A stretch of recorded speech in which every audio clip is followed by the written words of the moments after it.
चलिए, स्वागत करता हूं आज एक नए पाठ में। दूसरा पाठ है, पाठ का नाम है भारत कृषि एवं सिंचाई। बहुत बड़ा चैप्टर है, पढ़ने के लिए बहुत कुछ है, समझने के लिए बहुत कुछ है। तो आशा करता हूं कि आप सब मेरा साथ देंगे। बगैर किसी निरर्थक वार्तालाप के मैं सीधे आज केंद्र बिंदु पर आता हूं जो हमें पढ़ना है। तो भारत कृषि एवं सिंचाई। हम जानते हैं कि भारत एक कृषि प्रधान देश है। कैसा देश है? कृषि प्रधान। कृषि प्रधान का क्या मतलब हुआ? कृषि प्रधान का मतलब यह हुआ कि ज्यादातर यानी कि मोस्टली, MOSTLY, मोस्टली पॉपुलेशन जो है, जनसंख्या जो है, वो हमारी कृषि पे डिपेंड है, चाहे डायरेक्टली यानी कि प्रत्यक्ष रूप से या फिर इनडायरेक्टली, डायरेक्टली या इनडायरेक्टली, किसी ना किसी माध्यम से कृषि पे ही डिपेंड है। इसीलिए कृषि प्रधान देश है।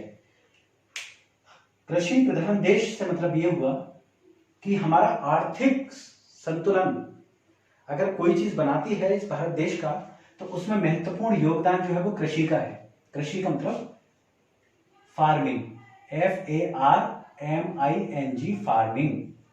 फार्मिंग का मतलब कृषि। और क्या बोलते हैं? एग्रीकल्चर, AGRICULTURE, एग्रीकल्चर यानी कि फार्मिंग और एग्रीकल्चर।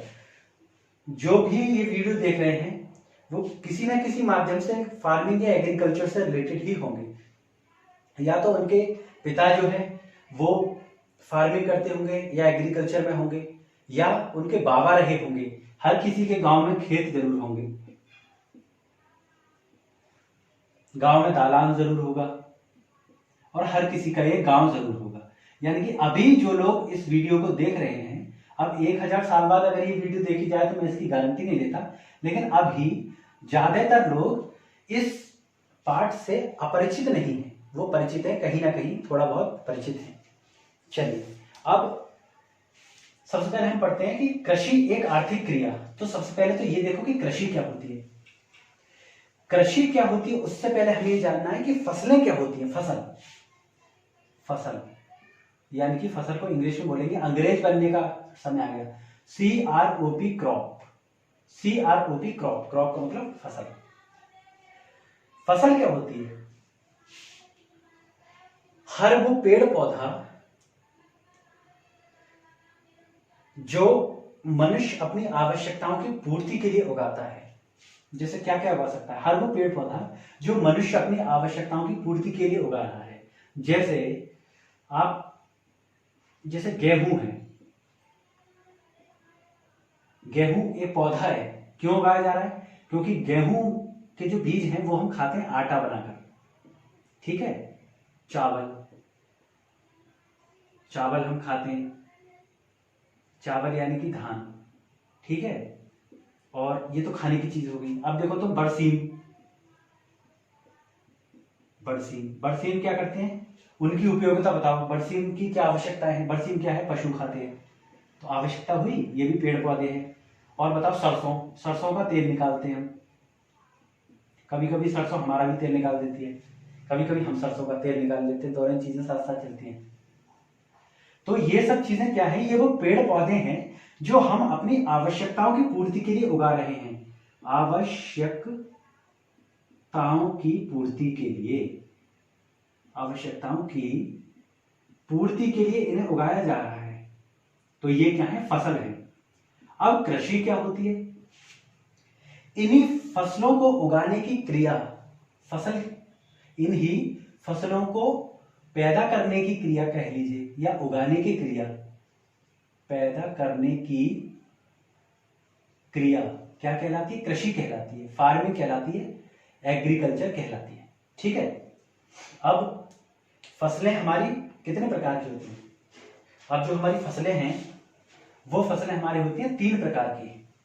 वैसे तो और भी प्रकार होते हैं, लेकिन आपके हिसाब से सिर्फ आपके जानने योग्य बात यही है कि फसलें जो है वो 3 प्रकार की होती हैं। तो फसलें, उनका वर्गीकरण करो। फसलें 3 कौन कौन से प्रकार होते हैं फसलों के? एक तो होती है खाद्यान्न फसलें। देखो, क्या जबरदस्त तरीके से वर्गीकरण किया जा रहा है। सबसे पहली आई खाद्यान्न फसलें, ठीक है, सबसे पहली खाद्यान्न हो गई, दूसरी हो गई नकदी, ठीक है, नाम से थोड़ा बहुत परिचित हो जाओगे आप। तीसरी है पेय वाली, जिन्हें हम पीते हैं। अब देखो खाद्यान्न फसलें क्या होगी, जैसे कि गेहूं हो गया, बताओ गेहूं को हम खाते हैं, खाद्यान्न को मतलब खाने वाले, चावल, ठीक है, और बताओ मुझे, गेहूं हो गया, चावल हो गया, जौ भी खाया जाता है आदि। तो ये क्या होगी, खाद्यान्न फसलें, वो फसलें जो खाई जाती हैं, खाने के काम में आती हैं, उन्हें खाद्यान्न फसलें कहते हैं। नकदी फसलें जो हमें पैसा कमाने में मदद करती हैं, पैसा, ठीक है, और पेय जो है, जो जिन्हें हम पीते हैं, ठीक है। तो खाई जाने वाली खाद्यान्न फसलें कहलाती हैं। नकदी फसलें जिनमें हमें नकद प्राप्त हो, और पेय जो है जिन्हें हम पी सकते हैं। बताओ नकदी कौन कौन सी है, जैसे गन्ना है, वैसे तो गन्ने का हम जूस पी सकते हैं, लेकिन अब पूरे खेत के गन्ने का जूस थोड़ी पी लोगे तुम, तो ये क्या हो गई, गन्ना, ठीक है, ये क्या हो गई, नकदी फसलें हो गई। और बताओ हमें, जैसे कि फुलबारी वगैरह हम लगाते हैं, जैसे कि हमने क्या किया कि हमने चमेली के पौधे उगा दिए, या हमने गेंदा के फूल लगा दिए, यानी कि जो भी हमारी फूल वाली फसलें हैं वो सब नकदी फसलें हैं, उन्हें बेचकर हम पैसा कमाते हैं। पेय वाली कौन सी हो गई, जैसे चाय, आसाम वगैरह में चाय की खेती होती है पत्तियों से, ठीक है। और बताओ कॉफी यानी कि कहवा, ये सब क्या हो गई, पेय हो गई। अब बताओ सरसों जो है वो हमारी खाद्यान्न फसल हुई कि पेय हुई। भाई देखो, जब सरसों तुम डायरेक्ट पी रहे हो तो वो पेय हो जाएगी, और जब खा रहे हो तो वो खाद्यान्न फसल हो जाएगी। तो बताओ सरसों खाते हो या पीते हो, तो सरसों खाया जाता है, तो इसलिए खाद्यान्न फसलों में है, ठीक है। अब इनके बाद हम देखेंगे कृषि, कृषि के क्या वर्गीकरण है। कृषि, वैसे तो कई प्रकार की कृषि होती है, लेकिन आपकी दो कृषि जो है वो इसमें पढ़नी है। देखो, पशुपालन,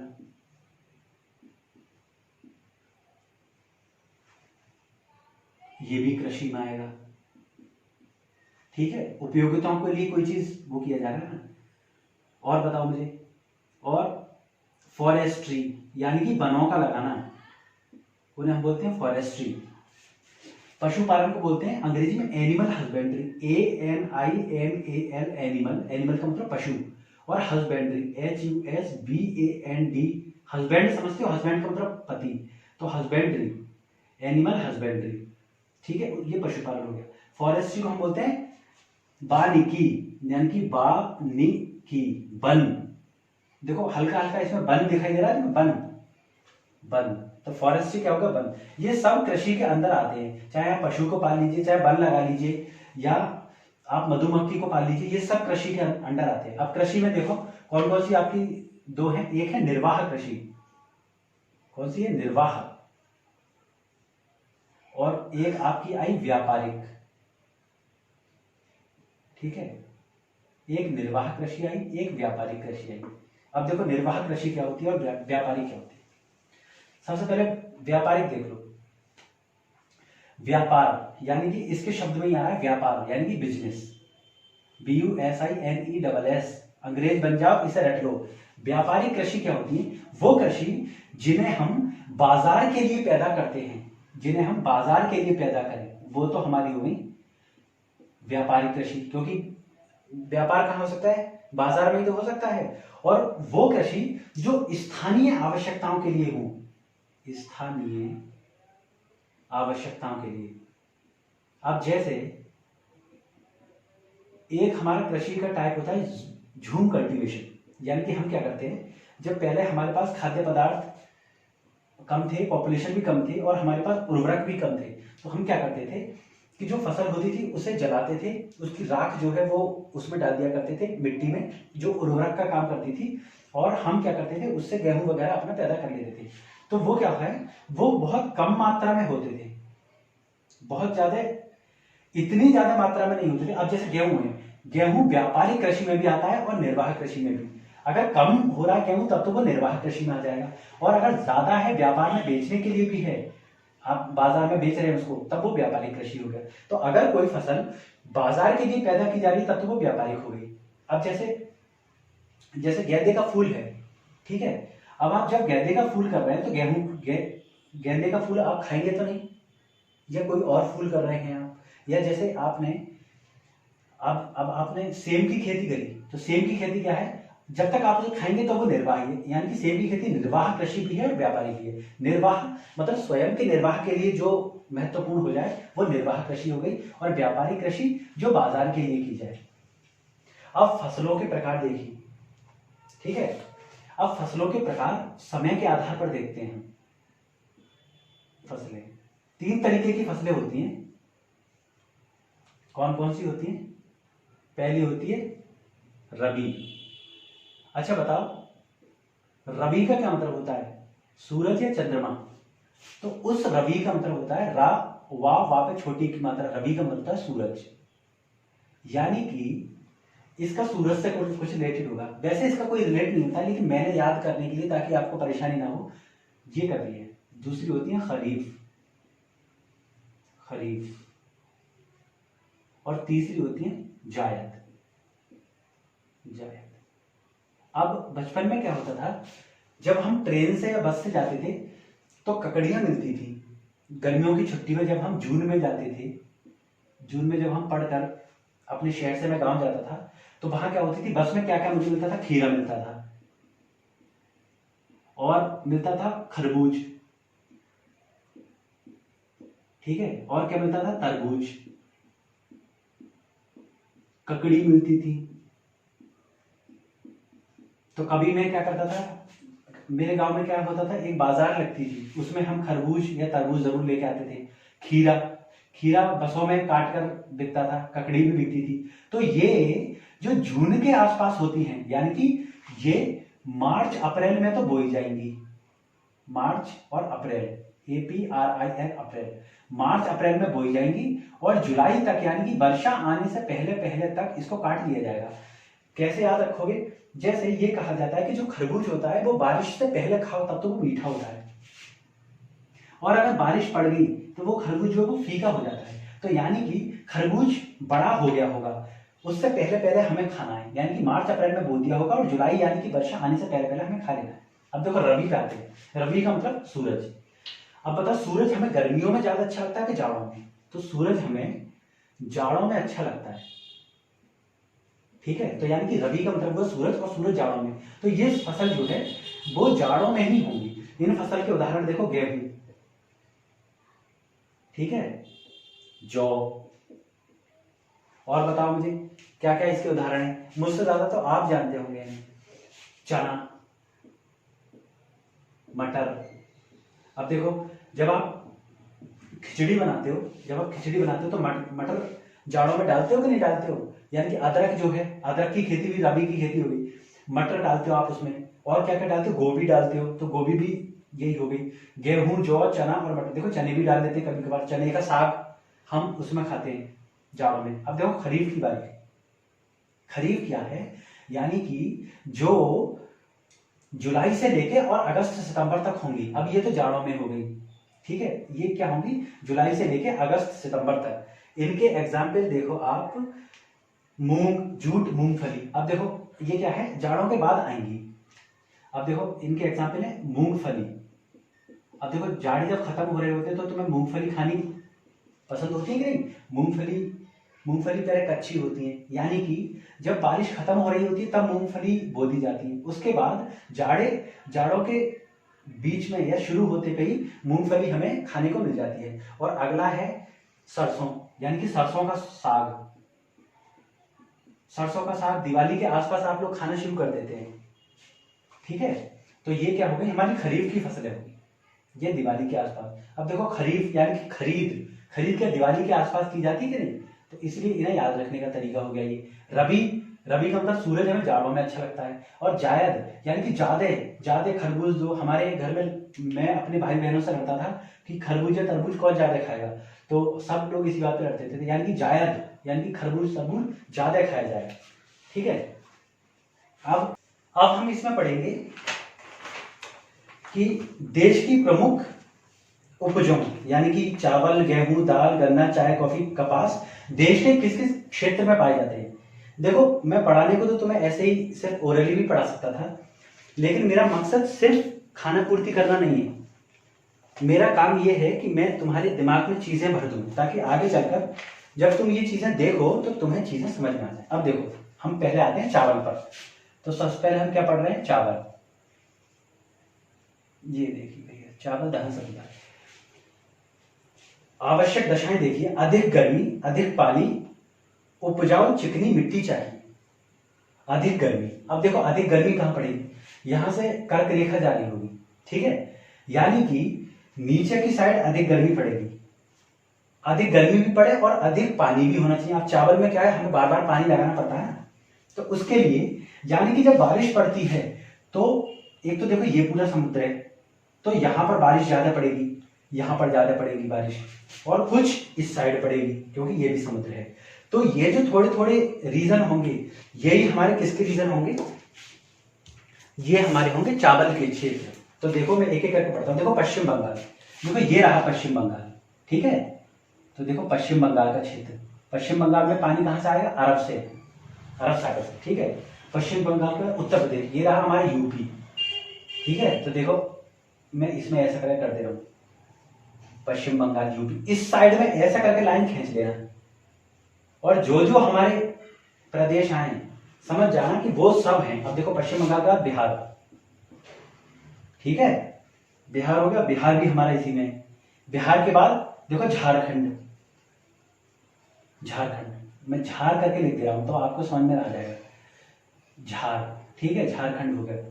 उत्तर प्रदेश के बाद आंध्र प्रदेश। अब देखो ये रहा आंध्र प्रदेश, आंध्र से लिख दे रहा हूं मैं आंध्र, आंध्र, आंध्र प्रदेश, ठीक है, ये आंध्र प्रदेश हो गया। आंध्र प्रदेश के बाद असोम यानी कि असम, देखो ये रहा असम का क्षेत्र, ये हमने लिख दिया आसाम, ASSAM, आसाम, ठीक है, आसाम का क्षेत्र हो गया।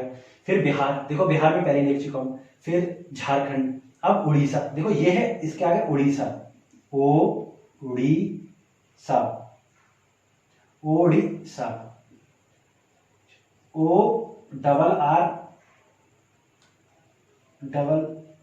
ORRISA, उड़ीसा, ठीक है। उड़ीसा के बाद हमारा क्या है? तमिलनाडु। अब देखो ये रहा हमारा कर्नाटका, केरला और तमिलनाडु, यानी कि तमिल, तमिल की पिक्चर देखते होगे वही तमिलनाडु है, ठीक है, तमिलनाडु हो गया। हिमाचल प्रदेश, ये रहा हमारा हिमाचल प्रदेश, ठीक है, दिल्ली के जस्ट बराबर हिमाचल प्रदेश है, एच लिख दिया होगा, ठीक है।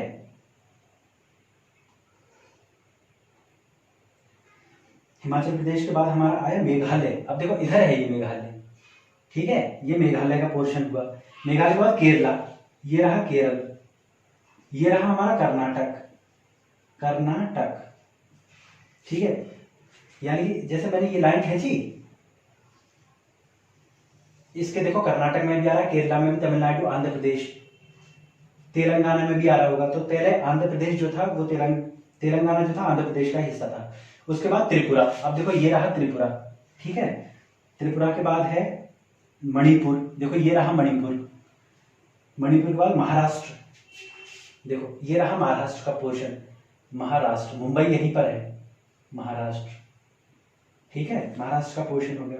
उसके बाद कर्नाटक बता दिया मैंने, मध्य प्रदेश, देखो ये मध्य प्रदेश में आ रहा है, तो एमपी, एमपी का मतलब मध्य प्रदेश।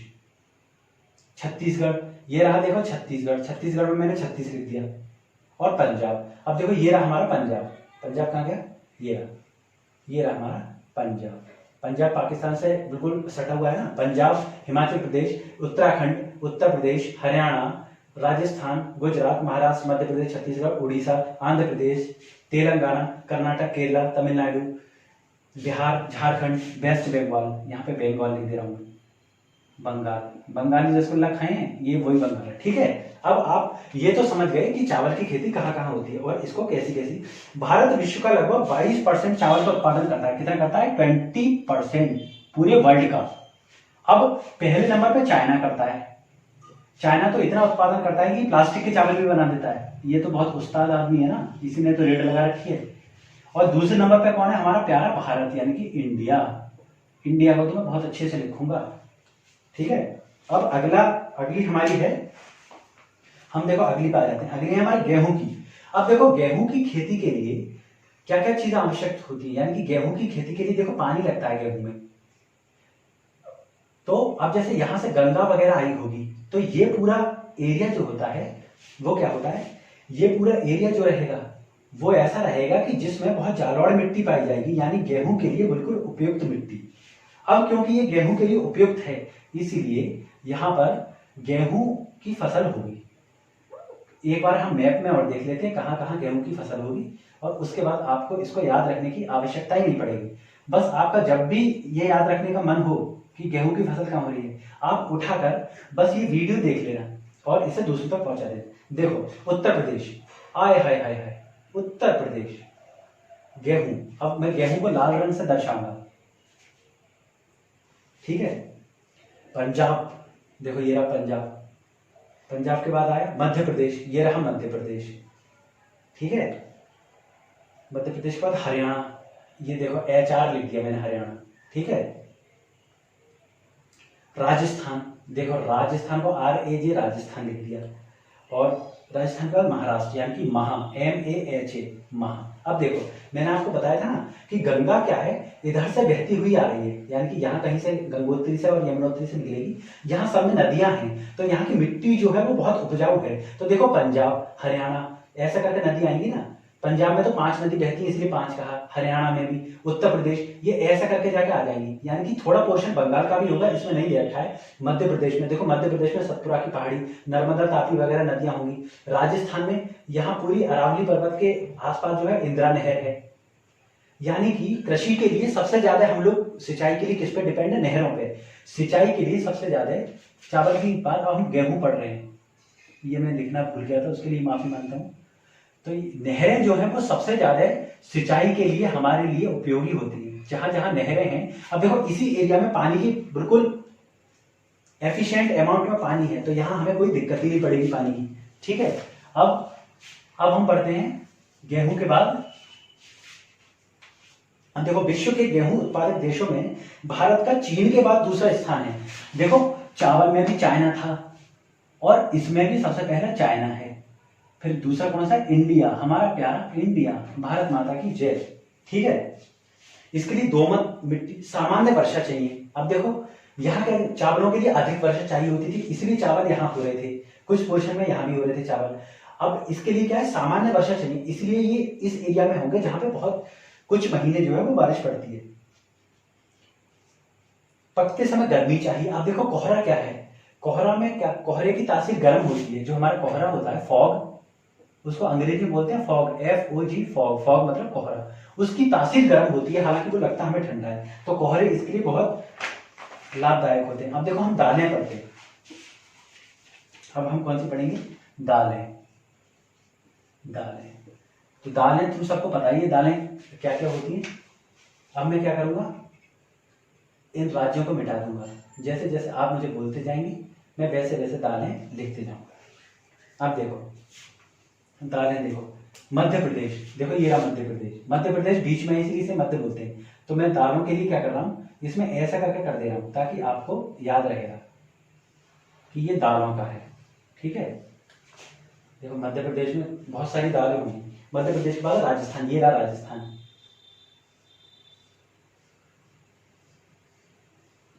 ठीक है, राजस्थान के बाद महाराष्ट्र, ये रहा महाराष्ट्र। आप तो बस देखते जाओ वीडियो, सारी चीजें आपको याद हो जाएंगी। महाराष्ट्र के बाद कर्नाटक, देखो ये रहा कर्नाटक।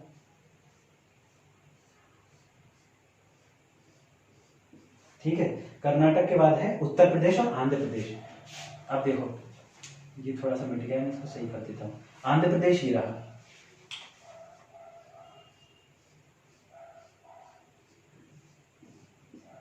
और उत्तर प्रदेश ये रहा। तो दालों के लिए कौन कौन सा हुआ, उत्तर प्रदेश, राजस्थान, मध्य प्रदेश, महाराष्ट्र, कर्नाटक और आंध्र प्रदेश। ठीक है, दालों की आवश्यकता हमको पड़ेगी, प्रत्येक प्रकार की मिट्टी में अच्छी होती है, कैसी भी मिट्टी हो। इसलिए आपने देखा होगा यहाँ जालोड़ होगी, यहाँ पे काली मिट्टी होगी, यहाँ पे लाल मिट्टी पाई जाएगी, उनमें भी हो रही है। सामान्य वर्षा में कम मेहनत की आवश्यकता होती है, अन्य फसलों के लिए मिट्टी को अधिक उपजाऊ बनाती है। जब हम ये कर लेते हैं, इसके बाद हमारी फसलें जो हैं वो अधिक उपजाऊ हो जाती हैं, यानी कि अच्छी मिट्टी बनाकर जाती है। इसीलिए बीच बीच में दालें बोनी चाहिए, ठीक है। अब ये तो हमारी दालें की फसलें हो गई। दालों के बाद हमारा अगला क्या है, अभी देख लेते हैं। पहले मैं जरा इन्हें मिटा दूं ताकि आगे का बहुत अच्छे तरीके से हम लोग पढ़ सकें, ग्रहण कर सकें। एक मैं, ठीक है। अब इसके बाद देखिए, अब गन्ना, अब हमारा है गन्ना। गन्ने से क्या होगा, गुड़ निकलेगा। देखो, गन्ने के लिए पानी की ठीक ठीक बहुत बढ़िया करके उपजाऊ मिट्टी चाहिए, गर्म और नम जलवायु चाहिए, यानी कि जलवायु नम होनी चाहिए, पानी की अधिकता हो। अब देखो गन्ने के लिए हम क्या कर रहे हैं, गन्ने के लिए हम ऐसा गोला गोला किसी दूसरे उससे गोला बनाएंगे, काले से बनाएंगे। गन्ने के लिए क्या करेंगे, हम गन्ने के लिए गोले बनाएंगे।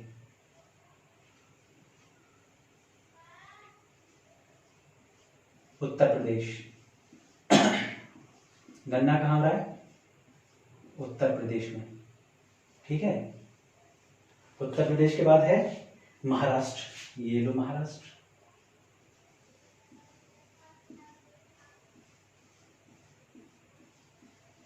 ठीक है। महाराष्ट्र के बाद कर्नाटक, ये लो कर्नाटक। यहां पे गोवा होगा एक बहुत छोटा सा, वो मैंने बनाया नहीं है। कर्नाटक होगा, उसके बाद तमिलनाडु, ये रहा तमिलनाडु, ठीक है। तमिलनाडु के बाद पंजाब, आए हाय, ये रहा पंजाब। हरियाणा, हरियाणा ये रहा। ये थोड़े से गलत बन गए हैं, इसीलिए आपको इसी से काम चलाना पड़ेगा। बिहार, ये रहा बिहार। बिहार के बाद झारखंड और गुजरात। अब देखो, ये रहा झारखंड और ये रहा गुजरात, ठीक है। राजस्थान में गन्ना नहीं हो सकता क्योंकि राजस्थान में पानी की कमी है, यानी कि पंजाब, हरियाणा, उत्तर प्रदेश, बिहार, झारखंड, ऐसा करके जहां गंगा बह रही है वहां नमी ज्यादा होगी। आपने देखा होगा कि गन्ने की खेती नदियों के किनारे ज्यादा हो जाती है। गुजरात, महाराष्ट्र और एक ऐसे करके, क्योंकि यहाँ की जो शाखा होगी वो यहाँ पे हमारी जो पर्वत होगी वो न रोके गए होंगे, तमिलनाडु, ठीक है। बस ये आपकी गन्ने की होगी। अब देखो, चाय और कॉफी को और देख लेते हैं। चाय और कॉफी के लिए मैं क्या करता हूँ, इसी में आपकी बना देता हूँ। अब देखो, चाय और कॉफी के लिए क्या आवश्यकता है कि वो क्या होती है, पहाड़ी क्षेत्र में ही हो सकती है। तो अधिक वर्षा और गर्मी, पहाड़ी ढाल जिसमें पानी ना रुके, अन्यथा जड़ें गल जाएंगी, ठीक है। तो चाय कहाँ पे होती है, असम में। ये देखो, ये असम में चाय हो गई, यानी कि चाय को कैसे कर रहा हूं मैं, ऐसे करके कर दे रहा हूं, ठीक है। ये चाय हो गई। मेघालय, अरुणाचल, देखो ये अरुणाचल प्रदेश, यानी कि ये पूरा पोर्शन जो है वो चाय का ही है, आप ये समझ के चलें। अरुणाचल प्रदेश, उत्तराखंड, देखो ये भी पहाड़ी क्षेत्र है, ठीक है। उत्तराखंड के बाद हिमाचल प्रदेश, देखो हिमाचल प्रदेश पहाड़ी क्षेत्र। तमिलनाडु में क्यों हो रहा है, क्योंकि यहाँ पे भी एक पर्वत की श्रृंखला आ रही है, तो इसलिए यहाँ पर भी चाय हो जाती है, ठीक है।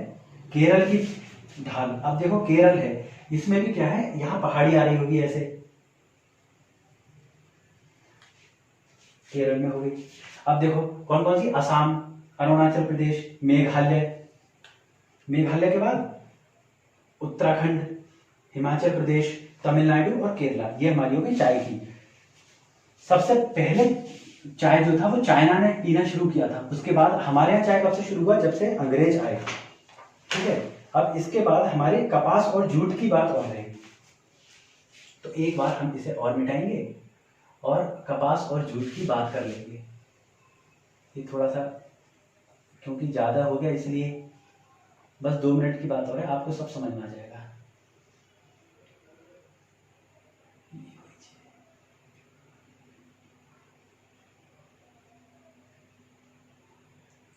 ठीक है, काफी हद तक मैंने मिटाई दिया है, बाकी थोड़ा बहुत बचेगा। तो दाग अच्छे हैं, सर्फ एक्सेल 10 रुपए का। जीवन में हर चीज महत्वपूर्ण है, कभी ये नहीं सोचना चाहिए कि ये इसका कोई महत्व नहीं है। हर चीज अपने आप में बहुत महत्वपूर्ण होती है। ठीक है, अब देखो हम ये देखते हैं कि महाराष्ट्र, कपास कहाँ होती है? महाराष्ट्र में होती है। तो देखो महाराष्ट्र, कपास को बताओ कैसे बनाऊं? अब ये लाल से ऐसे बना दे रहा हूं मैं ताकि आपको याद रहे। ठीक है, ये हो गई कपास। महाराष्ट्र के बाद गुजरात, देखो महाराष्ट्र के बाद गुजरात, गुजरात के बाद मध्य प्रदेश। आए है, ये रहा मध्य प्रदेश बिल्कुल बीचों बीच। महाराष्ट्र, गुजरात, मध्य प्रदेश, पंजाब, तमिलनाडु, उत्तर प्रदेश। उत्तर प्रदेश, पंजाब, तमिलनाडु। ठीक है, पश्चिम बंगाल, आंध्र प्रदेश और कर्नाटका। देखो आंध्र प्रदेश, कर्नाटका, पश्चिम बंगाल, ये रहा देखो हमारा पश्चिम बंगाल। कौन कौन से? देखो इधर से चल के शुरू करो आप। पंजाब, उत्तर प्रदेश, पश्चिम बंगाल, मध्य प्रदेश, गुजरात, महाराष्ट्र, कर्नाटक, तमिलनाडु, आंध्र प्रदेश। ये क्या हो गई हमारी कपास की। काली मिट्टी, गर्म व नर्म जलवायु, 100 सेंटीमीटर वर्षा अथवा सिंचाई का उचित उपबंध, यानी कि उपजाऊ मिट्टी होनी चाहिए। अब यहाँ पर क्या हो रहा होगा कि ये पोर्शन जो है इसमें लगभग 100 से 150 सेंटीमीटर तक ही बारिश पड़ती है, इसलिए यही सिर्फ उपयुक्त है। अब यहाँ क्या था, उत्तर प्रदेश में नमी पाई जाती है। अब हम आ जाते हैं चाय को। चाय का मैं काले से बना देता हूँ। चाय का देखो काले से, यानी कि ये जो है आसाम, सबसे ज्यादा चाय कहाँ होती है? आसाम। ठीक है, आसाम के बाद पश्चिम बंगाल। तो यानी कि इसमें मैं काले से भी बना दे रहा हूँ ताकि आपको दिक्कत ना हो। यानी कि चाय भी हो रही है, वो जूट, ये हम चाय नहीं, हम ये जूट पढ़ रहे हैं। जूट क्या है? आसाम में भी जूट हो रहा है, पश्चिम बंगाल में भी हो रहा है। मेघालय, ये रहा देखो मेघालय का क्षेत्र। ठीक है, मेघालय, नागालैंड, ये सब यहीं पे है, यहाँ पे है मेघालय के बाद बिहार। ये रहा बिहार हमारा, बिहार में जूट। ठीक है, बिहार के बाद उत्तर प्रदेश और उड़ीसा। तो देखो उत्तर प्रदेश में जूट भी होता है, तो मैंने काले से भी कर दिया। और उसके बाद उड़ीसा, उड़ीसा में भैया हमारा कपास यानी कि कॉटन, रुई हो ही नहीं रही थी। तो ये देखो अब कौन कौन सा है? उत्तर प्रदेश, उड़ीसा, बिहार, बंगाल, असम और मेघालय। ठीक है, तो ये थी आपकी सारी फसलें। कैसे देखते हैं कि हमारी कृषि यानी कि कृषक जो हैं उनको कौन कौन सी समस्याएं आती हैं। तो देखो कुछ क्षेत्र ऐसे हैं जहां तो पानी की अधिकता है, तो वहां फसलें उनकी जड़ें गल जाती होंगी। कुछ ऐसे क्षेत्र थे जैसा राजस्थान वगैरह जहां पानी पहुंच ही नहीं रहा था, तो यानी कि एक तो सिंचाई की दिक्कत आती है पानी पहुंचने की। ठीक है, और देखो छोटे छोटे बिखरे हुए खेत। अब जैसे किसानों के लिए क्या होता था कि उनके 5 बीघा का खेत यहाँ है, 10 बीघा का उधर है, 15 बीघा का उधर, तो उनके बिखरे हुए खेत थे। अब उनके बिखरे हुए खेत जो थे, तो हमने क्या किया, उनके खेतों को एक जगह सब, जैसे 5 बीघा किसी का यहाँ था, किसी का यहाँ था, किसी का यहाँ का था, किसी का यहाँ था, तो उन सब को हमने एक जगह जमीन दे दी। जैसे कुल इनकी जमीन हो रही थी 20 बीघा, तो 20 बीघा जमीन हमने एक ही जगह दे दी, जिसे हम बोलते हैं चकबंदी। चकबंदी के देखो क्या क्या फायदे थे। चकबंदी के फायदे थे, देखो एक तो किसानों को मेहनत करनी कम पड़ी। पहले वो इस वाले खेत पे जा रहा है, फिर उस वाले पे जाएगा, फिर उस वाले पे जाएगा। ठीक है, तो एक तो उसे मेहनत कम करनी पड़ रही है, दूसरी उसका समय बच रहा है, तीसरी उसका धन जबरदस्ती व्यय नहीं हो रहा है। ठीक है, तो ये सारी बातें थी चकबंदी से रिलेटेड। अब देखो सिंचाई, उसके खेत बिखरे हुए थे। अब देखो ये दे रखा है न्यूनतम दर क्या होती है, न्यूनतम दर। अब जो ठेकेदार होते थे, जो दलाल होते थे, वो गेहूं को किसानों से तो सस्ते दामों में लेते थे और उन्हें बेचते थे महंगे दामों पर। तो उन्होंने ये कहा, सरकार ने क्या किया, एक न्यूनतम दर, यानी कि न्यूनतम का मतलब था मिनिमम, NI मिनिमम, दर का मतलब प्राइस, PRICE। तो उन्होंने मिनिमम प्राइस कर दिया कि भाई गेहूं जो है वो 1900 रुपए प्रति क्विंटल, क्यू का मतलब क्विंटल, 1900 रुपए प्रति क्विंटल के हिसाब से गेहूं जो है उनका रेट फिक्स कर दिया कि भैया जिसको भी लेना है वो किसानों से इसी भाव पे लेगा। तो इससे किसानों की एक समस्या ये भी खत्म हुई। दूसरी बात, किसानों को जो उनका गेहूं होते थे बहुत सारे, उन्हें रखने में दिक्कत होती थी, उनके लिए क्या किया, कोल्ड स्टोरेज बनवा दिए। कोल्ड स्टोरेज को क्या बोलते हैं, शीत घर। कोल्ड स्टोरेज से लगभग सब बच्चे जो है वो परिचित हैं, मुझे बताने की आवश्यकता नहीं। कोल्ड स्टोरेज बनवा दिए। कोल्ड स्टोरेज में पैसे देके जमा करने की कई जगह तो ऐसी व्यवस्था है कि आप बिना पैसे दिए भी जमा कर सकते हो। अच्छा, अब गेहूं को अब बेचने के लिए क्या हो, तो बेचने के लिए क्या किया, मंडियां बनवा दी। मंडी यानी कि मंडी घर वगैरह स्थापित करवा दिए। मैं चकबंदी बता चुका हूं। अब अगला आपका है बहुत ही खूबसूरत, यानी कि जब खेती होती है तो खेती में सिंचाई के लिए दो चीजें इस्तेमाल की जाती हैं।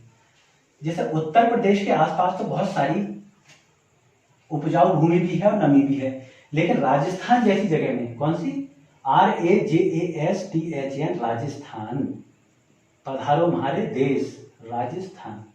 राजस्थान गुजरात जैसे राज्य में जहां पानी की बहुत अधिकता नहीं है, तो वहां दो तरीके से खेती की जाती है। एक तो ड्रॉप वाली, यानी कि ड्रिप की तरीके से टपकता रहता है, और दूसरी हमारी स्प्रिंकलर।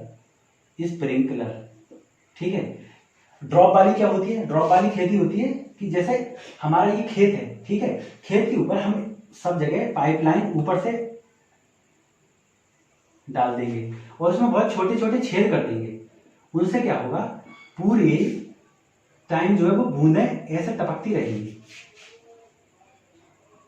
बूंदें जो है वो टपकती रहेंगी, तो ड्रिप हो रही है ये, ठीक है ना।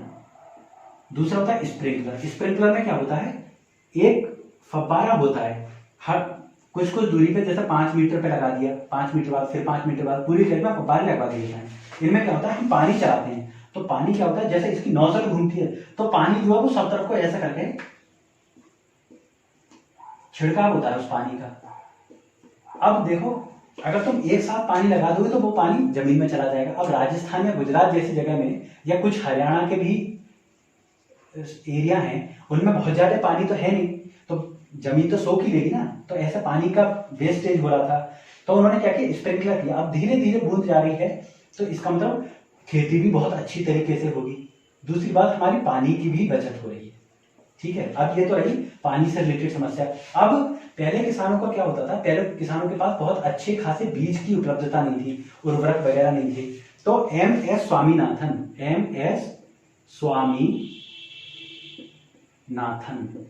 इन्होंने एक चीज पैदा करी, यानी कि ये पापा जी कहलाते हैं। कौन कहलाते हैं, पापा जी।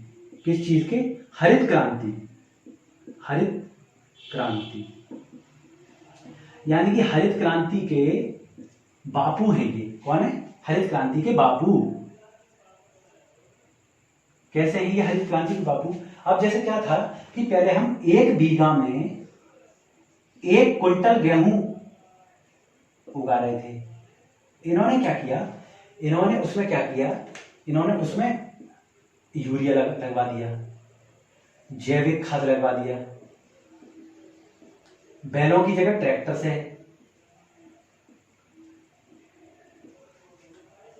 हाथ से कूटने की जगह इन्होंने क्या किया,